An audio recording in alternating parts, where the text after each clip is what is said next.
سلامونه نیکی هیلې او احترامات د پاکستان د پخوانی وزیر اعظم او د پاکستان تحریک انصاف د بانی ښاغلي عمران خان صاحب د رهایی امکانات کچرته د آکسفورد یونیورسيټي په انتخابونو کې بریالي شي کامیاب شي وګټي به تور چانسلر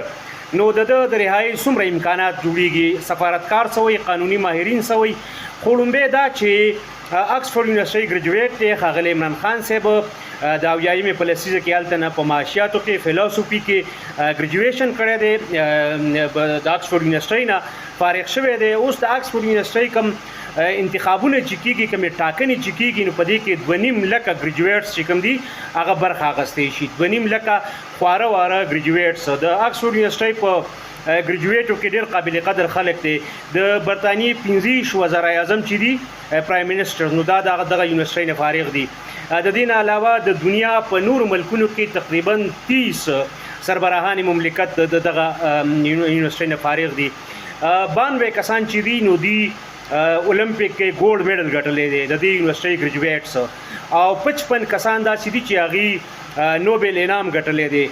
په مختلفو شوبو کې نو ښاغلي عمران خان صاحب هم دغه پوهنتون نه فارغ دي 18 اگست اخیری تاریخ خو د کاغذونو جمع کولو به توري امیدوار خان صاحب مخکې هم 2 یا 3 ځل هڅه کړې ده په دې انتخابونو کې د برخه اخیستو د کامیابی خو ناکام شوی دی اوس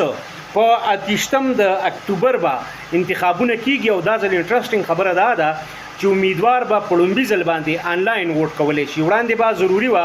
امیدوار ووټر به آنلاین ووټ کولی شي امیدوار به آنلاین برخه اخلي او ووټر به آنلاین ووټ کولی شي یعنی 2.5 لکه ووټران به آنلاین ووټونه کولی شي وړاندې به ضروري وه چې خد کس به فزیکلی حاضرېده 2.5 لکه خلک به حاضرېده ووټ به کوو دا ځل ښاغلی خان صاحب ولاړ دی او خلک آنلاین د دنیا د مختلفو ګوټونو نه به ووټ اچولی شي که چېرته خان صاحب کامیاب شي او بي بي سي لیکلي چې دا ځل د خلکو څنګه چې پاکستان کې ورسره لګي ډېرې همدردۍ وي شاید د همدردۍ بین الاقوامي سطح د پاکستان په مقابله کې کم خو څه ناڅه ووټ ترلاسه کړي یا د پخواني ګریجویټس چې د هغې تعلق بیا د کرکټ سره یا د خان صاحب سره یا د پاکستان سره دی نو شاید هغې د همدردۍ په بنیاد ووټ ورکړي که چېرته دی کامیاب شي د دې نه وړاندې دا وایم چې په دغه یونیورسيټي کې د پاکستان نورو وزرای اعظمو لکه لیاقت علي خان ذوالفقار علي بټو فاروق لغاري چې بیا صدر و بېنظیر بټو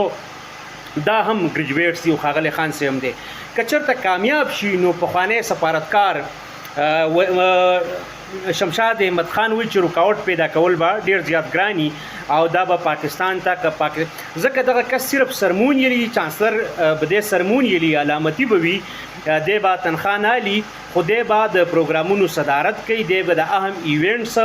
دی به د کانوکیشنز دی به د یو امبیسډر وي او چرته یونیورسيټي ضرورت محسوسه نو دی به راغواړي او چې دی راغواړي او پاکستان دی منع کوي نو دا به پاکستان ته په سفارتي تعلقاتو کې بهرحال شمشاد اختر وایي چې شمشاد احمد خان وایي چې دا به رکاوټ وي ډاکټر وسیم چې لیکوال دی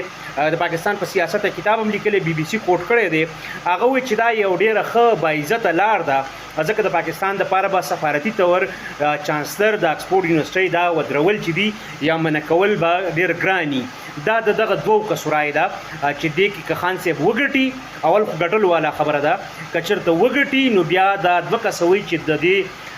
د پاکستان دپاره به د منع کول ګراني خو عبدالباسط خان چې کوم تر خارجه ترجمان هم و سیکرټري خارجه هم و او په آخري ځل په هندوستان کې د پاکستان سفیر و نو هغه وایي چې داسې هیڅ قسم سهولت خان صاحب نشي اویل کولی دی وایي چې اول خو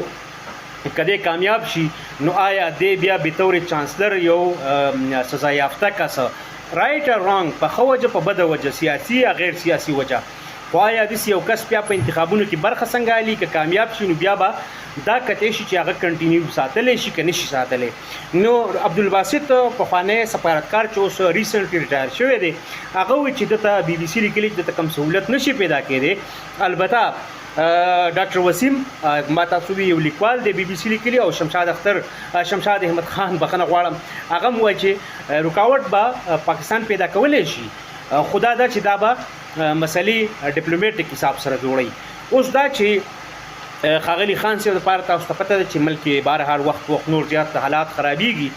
جنرال فیض د ګرفتارۍ نه وروسته دې خبرې امکانات ډېر زیات روښانه دي چې ښاغلی خان صاحب 9 مئی کې بالخصوص د پوسټ د پیج د پوسټ ریټایرمنټ کوم د سینیریو چې ډیولپ کیږي یا کومه معلومات چې مخامخ راځي نو د هغې مطابق داسې ښکاري چې 90% د دې خبرې امکان دی چې خان صاحب ملټري ټرایل ته لاړ شي او ملټري کورټ ته راښکل شي. دا بیا قانوني امور دي چې څومره عدالتونه اکټیو پاتې کېږي، های کورټ او سپریم کورټ سیاسي خلک دي کې سب بیانیه جوړوي، مخالفت کوي، حمایت کوي، دا ټولې خبرې به کتل شي. خو د فیض د جنرال فیض د ګرفتارۍ نه وروسته د خان صاحب تله چې کوم دي نو دا ډېر زیات یو لوی ټلټ په نظر راځي چې دا ملټري کورټ ته ځي. نو ګټل بیلل هغه ځان له خبرې دي، که وګټي نو هغه امکانات هم ورته وي، او دا هم چې د فیض د ګرفتارۍ سره د خان صاحب د ملټري ټرایل ضروري دی، او خان صاحب د ملک نه بهر ظاهره ده سیاست دا یا پاکستاني سیاست نشي افورډ کولی چې بهر لاړ شي. بهرحال دغه د هر چا خپل خواهشاتو په بنیاد به زما شاید یو خواهش وي، د بل به خواهش وي. بیا قانون او سیاست خو د شپه په شپه بدلیږي. په سیاست کې ډېر څه امکان لري، ډېر هغه خلک چې د هغې چپټرې بندې شوي وي او ګڼلی کېده چې دیئر چپټرز آر کلوزډ، نو هغه دی آر بیک ان او بیا دوباره دننه دي، یا صدر دی یا وزیر اعظم دی. زرداري صاحب ته وګورئ، دغسې نور نواز شریف صاحب 3-4 ځل باندې هي از ان نو را دننه دی. دا خبرې بیا زما او ستا چې کوم سی هغه د څه سپیکولیشنز په بنیاد وي، خو د اقتدار سیاست چونکې د پاور لوبه ده او څه ټایم تا ته ډېر اختیار راتلی شي، څه ټایم ته په پړله دې باري کېدی شي په چا باندې، او یا څه ټایم په تا باندې د چا باري کېدی شي. خو دا اوس د خان صاحب د دې خرابو حالتو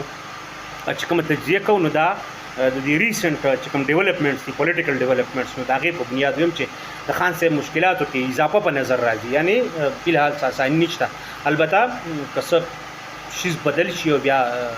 آسانیانې پیدا شي، خدای دې هر چا ته آسانۍ پیدا کړي. بهرحال دا سیاست دی او سیاستدانان په دې ملک کې یا په ترقي یافته او ترقي پذیر ملکونو کې څه چې په ترقي یافته ملکونو کې بهرحال د جیل او قید و بند سہولتونو نه تېرېږي، دا به دعا کولی شي چې بهرحال آسانۍ د خدای هر چا ته پیدا کړي. د وخت راکولو او اورېدو مننه. کورم